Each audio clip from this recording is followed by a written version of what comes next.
Hi everybody, and welcome to I Like Cruise Ships, the YouTube channel, and welcome to a new video, and welcome to your daily cruise news. This is actually the second one that I've done. Great response from the first one, lots of comments and likes and feedback through social media. So I thought I'd do another one and just sort of follow up for maybe 3 or 4 or 5 more to see how they go and see if people kind of find them interesting or not. So today, the 14th of January, it's a couple of days since the previous one. Let's see if we can kind of get a little bit quicker at doing them. I'm sorry if they're long, but it's kind of how they work out. Exactly a month to Valentine's Day, by the way. And today I'm going to start off with some sort of not so good news. Basically, yesterday, or depending on the time difference of where you're watching this or the date, is the 10-year anniversary of the capsizing or grounding of the Costa Concordia. It was kind of a very sad day for the cruise industry. At the time for me, I was actually not on a ship. I was at home on vacation. I was sitting on the sofa with my parents watching the news, and it came on, and I was in shock. You really don't believe that it can happen in modern times. Obviously, there was a little bit of human error involved. I won't really talk about that too much. Couple of things to come out of it. 32 people did lose their lives during the grounding or capsizing. The ship didn't sink. It's quite important. A lot of people call it a sinking, but it didn't sink. It ran aground onto rocks off the coast of, or basically Giglio Island in Italy. 32 people, basically guests and crew. Little bit of a connection with me. I didn't know anybody personally, but one of the crew members that was later recovered, his first name was Russell, and that's also my name. His name was Russell Rabello, so I pretty much remember that name in my head since that day 10 years ago. One thing that I always sort of point out when people ask me about it, and what are my kind of thoughts, especially close to when it happened, was that 4,200 people were rescued or saved. Of course, it's a tragedy that people died and passed away, but 4,200 people were saved or rescued. And that's kind of important. I mean, things could have gone a lot worse if it would have sunk in open water. I'm sure at the very time of it happening, people didn't realize the fact that it was going to sort of ground onto rocks. Obviously, a lot of things transpired later, and obviously all the information came out about it. I have got a news story that I posted a few years ago about what happened to the hull of the ship, and after it was sort of refloated and then taken away for, let's say, recycling. I'll put a link for you to watch that.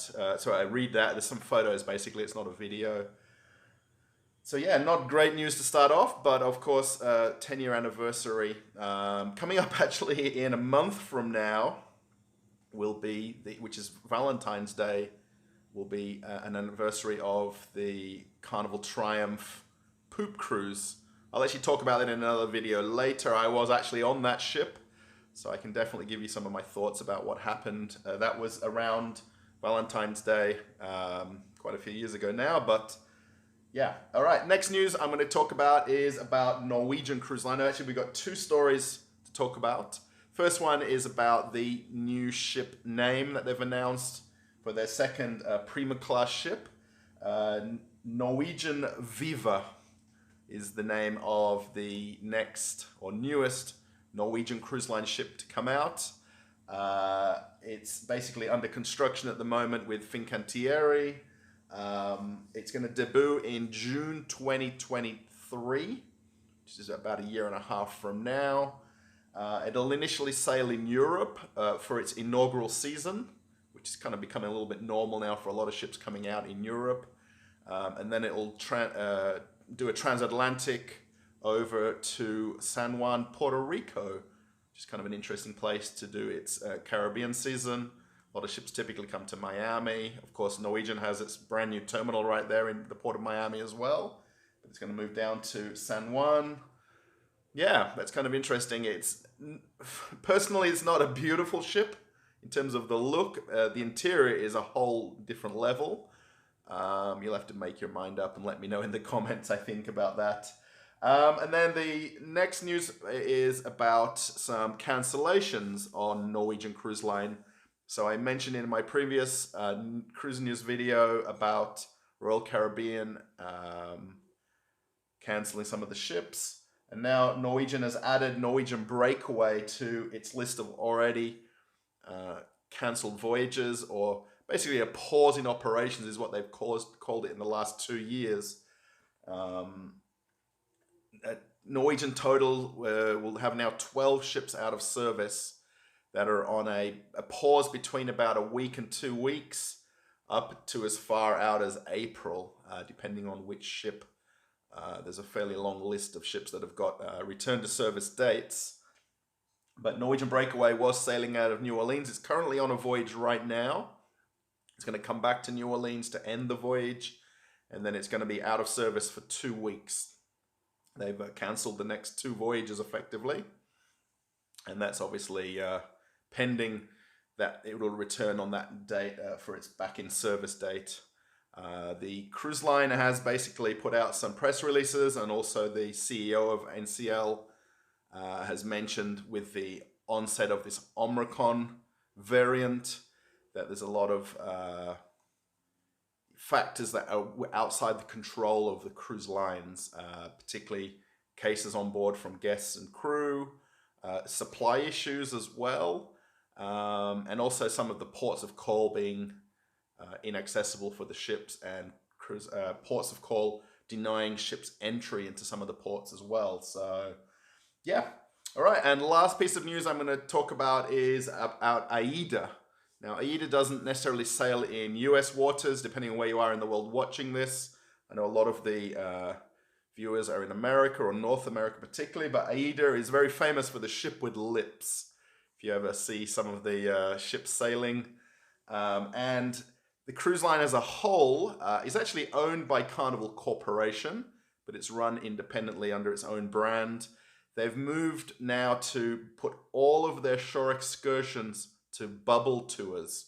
Now, if you may already know or not, depending on the cruise line that you may be currently wanting to sail on, or looking at booking a cruise on, or have sailed already, you'll know that some of the cruise lines have Bubble tours if people are coming on unvaccinated, or if they've got children that are unvaccinated.